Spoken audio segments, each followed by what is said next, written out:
तो कैसे हैं आप लोग। ये हवेली है श्रापित। ये श्रापित हवेली है। अगर मेरे चैनल में तुम लोग पुरानी हो नए हो तो प्लीज़ मेरे चैनल को सब्सक्राइब करना। ऐसी कहानियाँ आपको डेली मिलती रहेगी। प्लीज़ मेरे वीडियो को वॉच करना और मेरे चैनल को सब्सक्राइब करना। यह एक छोटा सा गांव है। ये बहुत भयानक खतरनाक हवेली है। यह एक छोटे से ग्रामीण क्षेत्र में स्थित है। गांव का नाम मृत्यु नगरी है और इस गांव की पहचान उस खतरनाक हवेली से होती है। इस हवेली का निर्माण सैकड़ों साल पहले एक अत्यंत धनी जमींदार राजेश ठाकुर ने किया था। राजेश ठाकुर अपने समय का एक निर्माण व्यक्ति था। हवेली के निर्माण के दौरान कई निर्दोष मजदूरों की जान जाने की घटनाएं सामने आई। कहा जाता है कि ठाकुर ने हवेली में दबी खजाने की खोज में कई बलिदान दिए। इन घटनाओं के बाद हवेली में अजीब और डरावनी घटनाएं घटित होने लगी और धीरे धीरे वह दोबारा कभी न खुलने वाली जगह बन गई। सालों बाद एक युवाओं शोधकर्ता वीरेंद्र ने तय किया कि वह इस हवेली के रहस्यों का पता लगाएगा। वीरेंद्र का मानना था कि इन घटनाओं के पीछे कुछ न कुछ सच्चाई जरूर है। उसके साथ उसके 4 दोस्त आर्यन, सईमा, रोहित और नेहा भी जाने के लिए तैयार हो गए।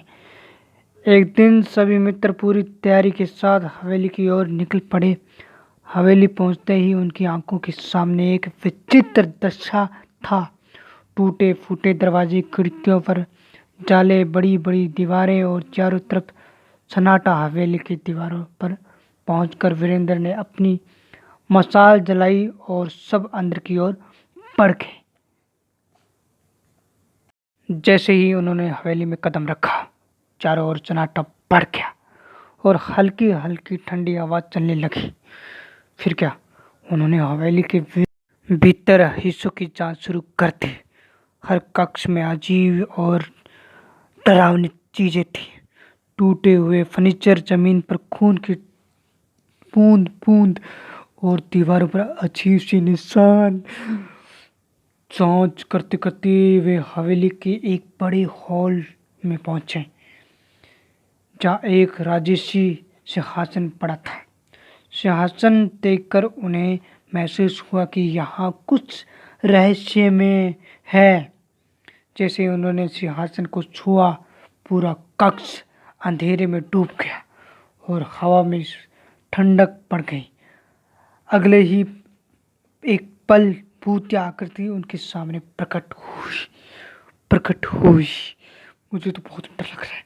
पता नहीं उनको डर लग रहा है कि नहीं। ये सुनकर मुझे भी संकेत कर दिया।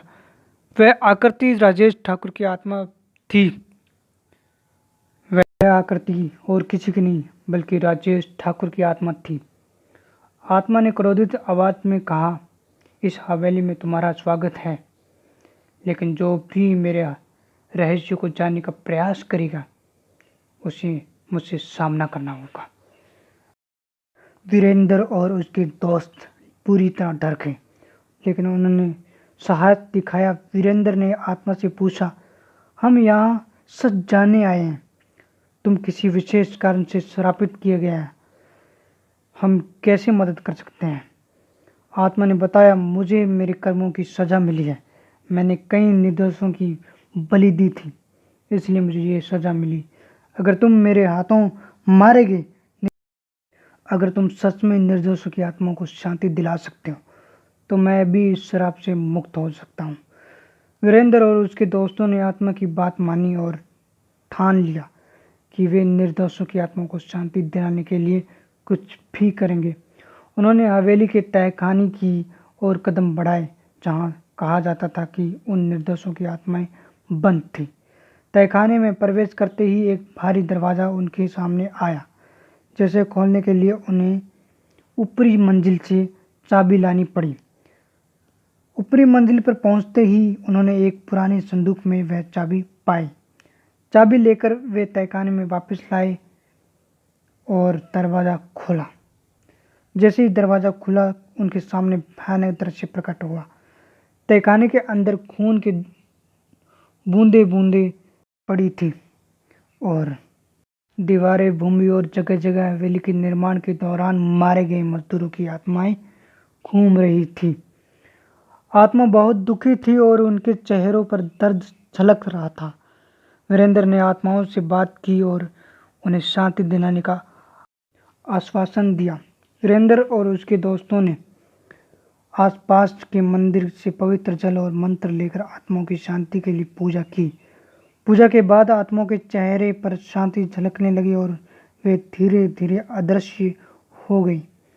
आत्माओं की शांति प्राप्त करने के बाद राजेश ठाकुर की आत्मा फिर से प्रकट हुई और कहा, तुम्हारे इस नेक काम में मुझे भी शांति मिल गई।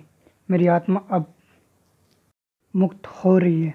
राजेश ठाकुर की आत्मा ने वीरेंद्र और उसके दोस्तों को धन्यवाद कहा और हमेशा के लिए अदृश्य हो गई। हवेली से भूतिया गतिविधियां समाप्त हो गई और गांव में फिर से शांति का माहौल लौट आया। वीरेंद्र और उसके दोस्तों की साहसिकता और निष्ठा ने हवेली के रहस्य को उजागर किया और वहां की आत्माओं को शांति दिलाई। इस घटना के बाद श्रापित हवेली अब शांति हवेली के नाम से जानी जाने लगी और वीरेंद्र और उसके दोस्तों की कहानी हमेशा यादगार बन गई। ऐसी कहानी सुनने के लिए मेरे चैनल को सब्सक्राइब करें। तो मिलते हैं नेक्स्ट वीडियो में। Thank you for watching. Bye.